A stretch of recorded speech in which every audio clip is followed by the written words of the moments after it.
ჩვენი შემდეგი თემა კი მხედველობის ლაზერული კორექცია. ის რეფრაქციული ქირურგიის ერთ-ერთი ყველაზე თანამედროვე მეთოდია და აუმჯობესებს თვალის ფოკუსირების პროცესს.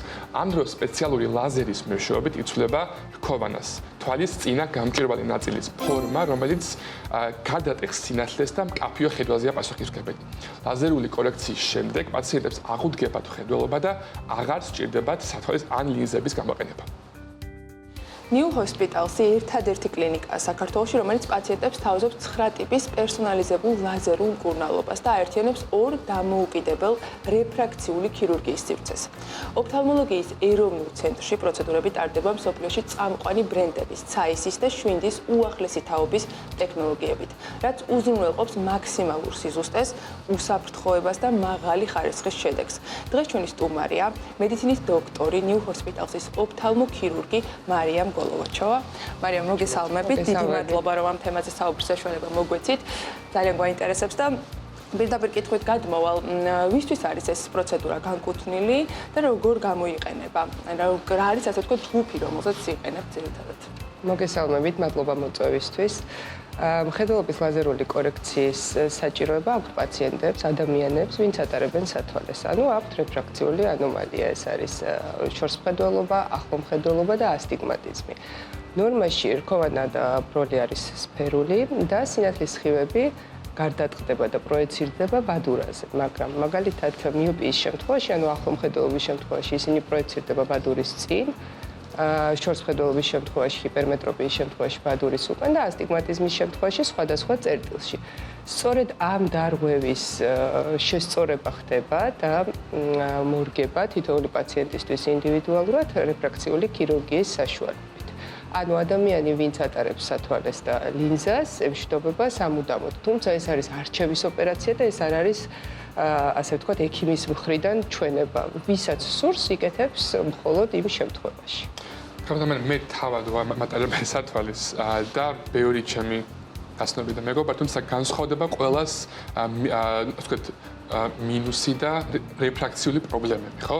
როგორ ხდება შერჩევა პერსონალიზირებული მიდგომის ყოველ პაციენტზე და რა ტიპის მკურნალობას თავაზობთ კლინიკაში? კი ბატონო, New Hospital-ის ოფთალმოლოგიის ეროვნული ცენტრი აღჭურვილია ყველა იმ ულტრათანამედროვე აპარატურით, რაც დღესდღეობით ქმნის ზუსტ შედეგიან და ხანმოკლე პროცედურას. პირველ რიგში რაც ხდება, ეს არის პაციენტის წინასაოპერაციო კვლევები და ამ წინასაოპერაციო კვლევებში ხდება თითოეული პაციენტისთვის ინდივიდუალურად მათი ანატომიური და რეფრაქციული თავისებურებების გათვალისწინებით, ეგრეთ წოდებული თვალის ანაბეჭდის შექმნა. ანუ იქნება ინდივიდუალური რუქა რქოვანის, ეს არის პენტაკამზე კვლევა, ვთქვათ, რქოვანის წინა და უკანა ზედაპირის ტოპოგრაფიული კვლევა, არის ასევე ტომოგრაფიული კვლევა, არის დინამიური პუპილომეტრია, მაგალითად გუგის სიდიდის მიხედვით, მაგალითად, თუ ადამიანს აქვს 7 მმ ზომის გუგა, ვთქვათ, ღამის განათებაზე და ჩვენ გავაკეთებთ 6 მმ-ზე ოპტიკურ ზონას, ეს იმას ნიშნავს, რომ მას ოპერაციის შემდეგ ექნება ჰალოები. სწორედ აი ამის აღმოსაფრთხებლად კეთდება ასევე აბერომეტრია სხვადასხვა აბერაციების შესამცირებლად და ინდივიდუალურად, მაქსიმალურად გათვალისწინებით დამზოგველი, ანუ ქსოვილის დამზოგველი მეთოდით ჩვენ ვცდილობთ შევასწოროთ ესა თუ ის რეფრაქციული ანომალია, ანუ ნაკლოვანობა.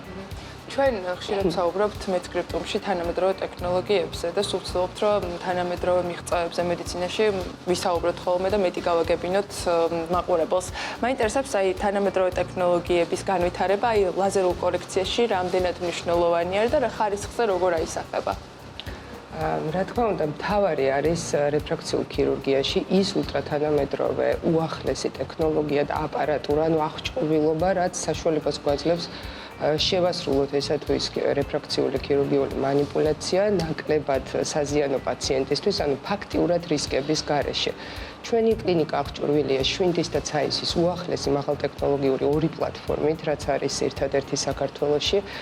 და 2011 წელს ისტორიას რომ გავუყვეთ, ჩვენი კლინიკა იყო ოფთალმოლოგიის ეროვნულ ცენტრში პირველად ჩატარდა femtolazер კორექცია, ანუ კანცაისის პირველი ფლაგმანი, ასე ვთქვათ, ამიერკავკასიაში იყო New Hospital-ი.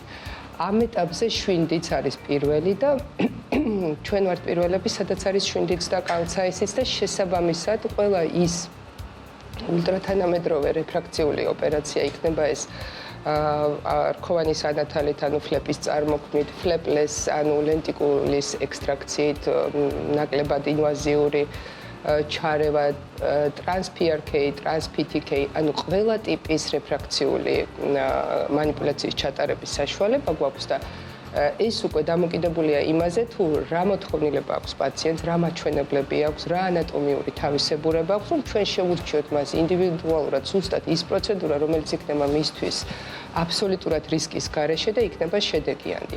მინდა აღვნიშნო ასევე ის, რომ ჩვენ ვართ ერთადერთი საქართველოში, ვინც აკეთებს კალცაისის ახალი ალგორითმით პრესბიონდს, ანუ საკითხავის სათვალისგან განთავისუფლებას 40-45 წლის ასაკის შემდეგ. ესეც არის ბენეფიტი და ესეც ძალიან შედეგიანია. 1 წელია უკვე ჩვენ ამ პროცედურას ვატარებთ და საკმაოდ კარგი შედეგები გვაქვს.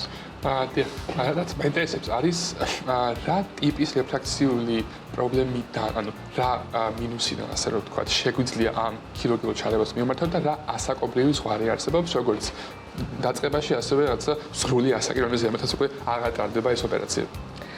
რეალურად ოპერაცია ტარდება 18 წლის ასაკიდან და ზედაზღვარი აღარ გვაქვს. ეს იმიტომ, რომ ზუსტად შემოვიდა პრესბიონდ ლაზერი საკითხავის სათვალის მოხსნის ალტერნატივა და თუ პაციენტს არ აქვს სხვა ოფთალმოლოგიური პრობლემები, ჩვენ რეალურად ზედაზღვარი არ გვაქვს. რაც შეეხება მინუს და დიოპტრიულ მაჩვენებლებს, ჩვენ შეგვიძლია -1-დან -10-მდე +6-მდე, 6 დიოპტრიამდე ასტიგმატიზმის მოხსნა, ანუ საკმაოდ მაღალი გვაქვს არეალი მოცული სხვადასხვა ტიპის რეფრაქციული დარღვევებისთვის. რა უპირატესობა შეიძლება იყოს ის, რაც ნიუ ჰოსპიტალს ესთავაზობს, აი ამ ლაზერული კორექციის მიმართულებით შეიძლება უფრო პაციენტზე მორგებული, რა კიდევ ერთხელ ჩავშალოთ, ასე ვთქვათ. კიდევ ერთხელ რომ ჩავშალოთ, ანუ ჩვენ გვაქვს ოფთალმოლოგიის ეროვნულ ცენტრში შვინდის და ცაისის უახლესი თანამედროვე ტექნოლოგიური აღჭურვილობა, ბოლო თაობის ლაზერები, ეს არის შვინდის ატოსი, ამარისი და კალცაისის მე-90 და ვიზუმაქსი, რაც იმის საშუალებას იძლევა, რომ ჩვენ გავაკეთოთ რეალურად, რაც მსოფლიოში კეთდება, აბსოლუტურად ყველა ჩარევა. ადრე ამ პროცედურას, სანამ ჩვენ კიდევ უფრო აპდეიტს გავაკეთებთ, ასე ვთქვათ, იყო ჯგუფი პაციენტების, ვისაც ვერ ვუკეთებდით ოპერაციას, ვეუბნებოდით უარს.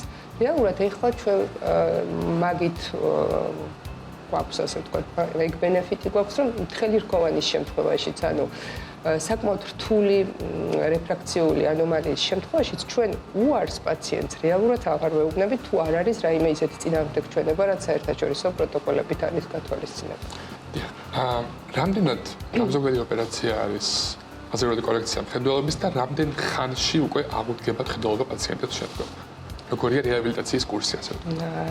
რაც შეეხება დამზოგველი, ანუ ქსოვილის დამზოგველი მიმართულებით, რა თქმა უნდა, საკმაოდ ჩვენ ვცდილობთ, რომ მაქსიმალურად შევზღუდოთ ქსოვილის აბლაცია და შესაბამისად პაციენტისთვის იყოს დამზოგველი. და რა თქმა უნდა დამოკიდებულია დიოპტრიულ მაჩვენებლებზე. თუ იმ შემთხვევაში თუ ვთქვათ რაღაც დიოპტრიული მაჩვენებლის იქით ლაზერული კორექციით ჩვენ ვხვდებით, რომ შეიძლება აღარ იყოს ეს ოპერაცია დამზოგველი, თავაზე უკვე განსხვავებული ტიპის რეფრაქციულ ჩარევას იქნება ეს რეფრაქციული ფაკოემულსიფიკაცია თუ ფაკიური ლინზის იმპლანტაცია. ყოველ შემთხვევაში ჩვენი მიზანია მაქსიმალურად ნაკლები ქსოვილის აბლაციით მივიღოთ მაქსიმალური შედეგი.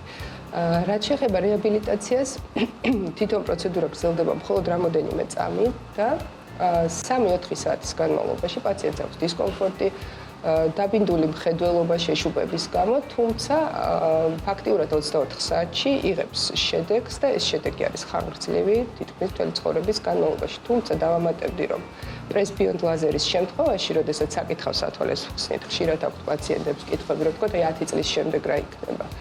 ეს არის პროცედურა, რომელიც არის ბინოკულარული მხედველობის მოდიფიცირებადი მოდელი. ანუ ჩვენ შეგვიძლია იმ პაციენტს, ვისაც სათვალეს მოხსნით, საკითხავს 10-15 წლის შემდეგ, როდესაც შესაძლოა პლუსი ისევ წამოვიდეს, ჩვენ გავაკეთოთ ამ ჩარევის მოდიფიცირება და შედეგი გავახანგრძლივოთ. ამაზე მაქვს კითხვა, რომ ასევე დავსვა, არსებობს ესეთი წარმოდგენები, რომ თუ ეს ოპერაცია ტარდება ახალგაზრდა პაციენტში, უფრო მაღალი რისკი არსებობს, რომ ისევ დაბრუნდება და აუცილებლად დაბრუნდება ეს მინუსი, რომელიც იყო თავიდან. ვერ დაგეთანხმებით. ანუ ზუსტად ის წინასაოპერაციო კომპლექსური კვლევები გვაძლევს იმის საშუალებას, რომ ჩვენ გავთვალოთ ყველაფერი სწორად. თუმცა, რა თქმა უნდა, ნებისმიერ ქირურგიულ ჩარევას აქვს რაღაც სტატისტიკური მაჩვენებელი და გარკვეულ პროცენტში შესაძლოა რეციდივი გქონდეს. თუმცა ისიც გათვლილია, რომ ჩვენ როდესაც ვაკეთებთ ქირურგიულ ჩარევას, ჩვენ ყოველთვის გვაქვს იმის საშუალება, რომ დამატებით მერე რეციდივის შემთხვევაში მოხდეს ამის კორექცია.